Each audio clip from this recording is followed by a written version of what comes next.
Hello friends, कैसे हैं आप लोग। स्वागत है हमारे चैनल एक्सप्लेन हिंदी में। अगर आपने हमारा चैनल सब्सक्राइब नहीं किया तो बेल आइकन दबा के सब्सक्राइब करें। आज हम एक्सप्लेन करने वाले हैं बिग माउस के 7 एपिसोड को। एपिसोड की शुरुआत में हम देखते हैं जीवन के आदमी जेल से निकल जाते हैं। फिर हमें जेल का दिखाया जाता है जहाँ पर चंगो सोच रहा होता है कि यंगचुल ने उसे किस तरह धोखा दिया है। फिर हम देखते हैं यंगचुल हांजे के पास जाता है और उसे धमकाते हुए कहता है कि तुमने जीवन को धोखा दिया, अब तुम्हारे साथ क्या होगा तुम्हें पता है, मैं तुम्हें मार भी सकता हूँ। तो हांजे उससे माफी मांगने लगता है, लेकिन यंगचुल उसकी एक बात भी नहीं सुनता और जेल की चर्च में ले जाकर एक जगह पर बांध देता है। फिर वो उससे कहता है अब तो तुम्हें कोई बचाने भी नहीं आएगा। तभी हम देखते हैं चंगो अपनी गैंग के साथ चर्च एरिया में आ जाता है और चंगो अपने आदमियों से यंगचुल के आदमियों को मारने के लिए कहता है और हांजे को छुड़ाने के लिए कहता है। वहीं कैमरे से एक वार्डन ये सब देख रहा होता है। तभी उसे वार्डन पार्क की बात याद आ जाती है कि हांजे के साथ कुछ भी हो लेकिन तुम उसमें नहीं घुसोगे। हांजे को बचाने के बाद चंगो उससे कहता है मैंने तुम्हें बचाया और तुम्हें पता है तुम्हारे लोग ही तुम्हें मारना चाहते हैं। तुम समझ सकते हो तुम उनके लिए बेकार हो और तुम्हें मेरे हिसाब से अब काम करना होगा। ये सुनने के बाद हांजे भी उसकी बात मान जाता है। वहीं दूसरी तरफ हम देखते हैं सभी एक दूसरे के बैंडेज कर रहे थे और इस सीन को देखने से हमें पता चलता है कि यंगचुल ने चंगो को धोखा नहीं दिया है। यंगचुल चंगो के हिसाब से काम कर रहा है क्योंकि बिग माउस चाहते थे कि हांजे जेल के बाहर न निकले और बाहर जाकर गवाही न दे पाए। जहां पर हम देखते हैं यंगचुल चंगो से कहते हैं कि मैं तुम्हारा साथ दे रहा हूं तो तुम्हें मेरा एक काम करना होगा। मैं 3 महीने के बाद जेल से निकल रहा हूं और ये सारा काम मैं छोड़ दूंगा तो इसके बदले तुम मेरे आदमियों का ख्याल रखोगे। वहीं दूसरी तरफ में हॉस्पिटल का दिखाया जाता है। एक पेशेंट की तबीयत काफी खराब होती और मिन्हो उनसे कहती कि हमें इसे वेंटिलेटर पे रखे रहना चाहिए,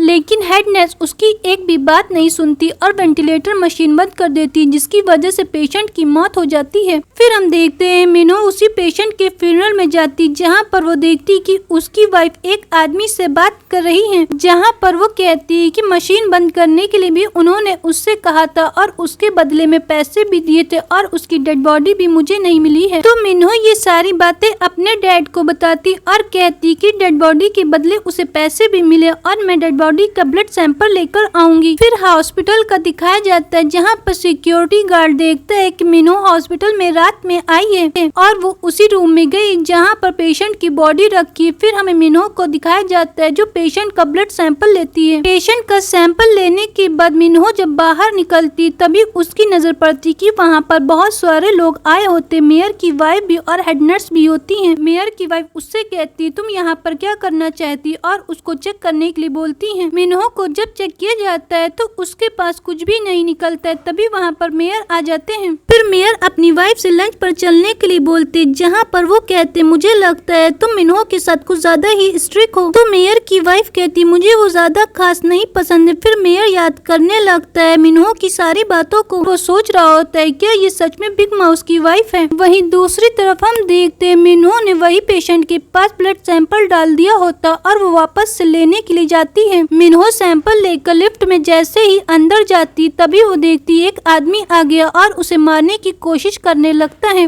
लिफ्ट का डोर बंद हो जाता है। मिन्हो उससे बचने की कोशिश करने लगती तभी हम देखते हैं डोर ओपन हो जाता और मेयर आकर उसको बचाने की कोशिश करने लगते हैं। मेयर उसको पकड़ने की कोशिश करने लगते लेकिन वो भाग जाता है। तो मेयर मिन्हो के पास जाते हैं जहाँ पर मिन्हो कहती है कि उसके पास सैंपल अभी भी है। फिर वो दोनों सैंपल को लैब में दे आते हैं जहाँ पर मिन्हो कहती है कि सैंपल के जरिए से वो लोग पता लगा सकते हैं कि सीयू ने क्या नोट छोड़े थे। डॉक्टर सीयू ने भी कोई रिपोर्ट से पता लगाया होगा। वहीं हमें जेल का दिखाया जाता है। चंगो फिर से चर्च में जाता है जहाँ पर उसे एक और टैरो कार्ड मिलता और पीछे से आवाज आ रही होती कि तुम्हें खुद पर काबू रखना होगा। तो चंगो देखता है कि उसके सामने से सेल के बॉस आ जाते। ये देखकर वो हंसने लगते और कहते तुम यहाँ पर किसका इंतजार कर रहे हो। चंगो ग्राउंड में होता है जहाँ पर वो सोच रहा होता है कि उसने बिग माउस के हिसाब से सारे काम किए। बिग माउस चाहते थे कि हांजे जेल के बाहर न निकल पाए और गवाही भी न दे पाए। जहाँ पर हम देखते वार्डन पार्क चंगो पर कैमरे से काफी नजर रखते। वहीं दूसरी तरफ हम देखते हैं जेल के चर्च में एक आदमी आता और टैरो कार्ड रख के चला जाता है। फिर से चंगो को वो टैरो कार्ड मिलता है जहाँ पर वो सोचने लगता है जब उसका दोस्त उससे मिलने आया था तो वो उसे एक बुक दे गया था जिसके अंदर एक फोन था। फिर चंगो जेल की चर्च में जाता है जहाँ पर मैरी की एक मूर्ति मूर्ति लगी होती है उसमें से वो एक कैमरा निकालता और उसकी एक पेन ड्राइव भी होती है।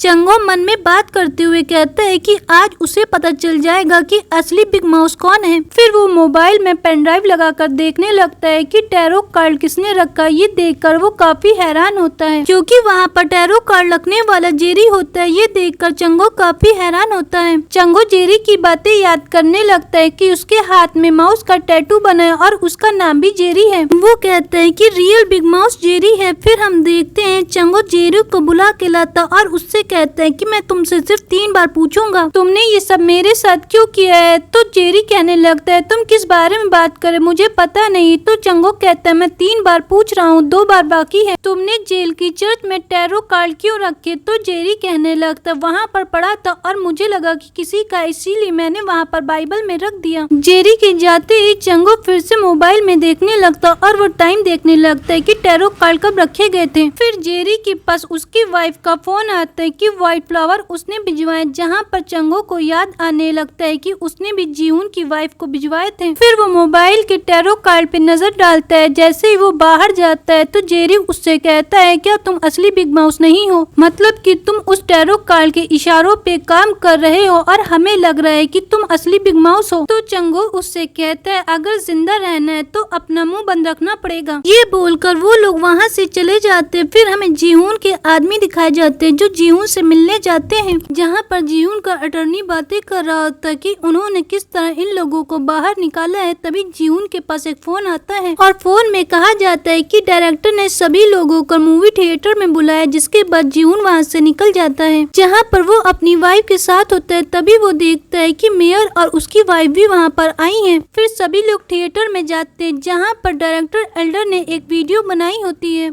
उस मूवी में गोचन हॉस्पिटल के सभी डॉक्टर और लोगों को दिखाया जाता है उन्होंने किस तरह गोचन हॉस्पिटल को बनाया था। सभी के कोई ना कोई फैमिली मेंबर होते हैं। फिर एल्डर कहते हैं कि उन्होंने एक वॉर के दौरान अपने पैरों को गवा दिया और आगे चलकर वो एक ऐसे इंसान को ढूंढना है जो गोचन हॉस्पिटल को आगे बढ़ाए, जहाँ पर वो मेयर की वाइफ को कुछ ज्यादा ही आगे रखते हैं, जो जीहून को देखकर अच्छा नहीं लगता। फिर हम देखते हैं मेयर अपने घर जाते हैं। मेयर के हाथ में एक फोटो होती है जो उन्होंने थिएटर में देखी थी। वहीं दूसरी तरफ हमें जेल का दिखाया जाता है, जहाँ पर एक जेलर जेरी के पास आकर कहता है तुमसे कोई मिलने आया। जब जेरी मिलने जाता है तो देखता है कि वहाँ पर उसकी बहन है। वो अपनी बहन से अपनी फैमिली के बारे में पूछता है तो उसकी बहन कहती है कि आज तुम निकलने वाले हो। तभी हम देखते हैं पीछे से जीहून आ जाता है। जीहून की जेरी से कोई बात होती है लेकिन वो हमें दिखाई नहीं जाती। जेरी वापस आता और अपने साथ जूस लेकर आता है। वो सभी को जूस देते हुए बताता है कि आज वो निकलने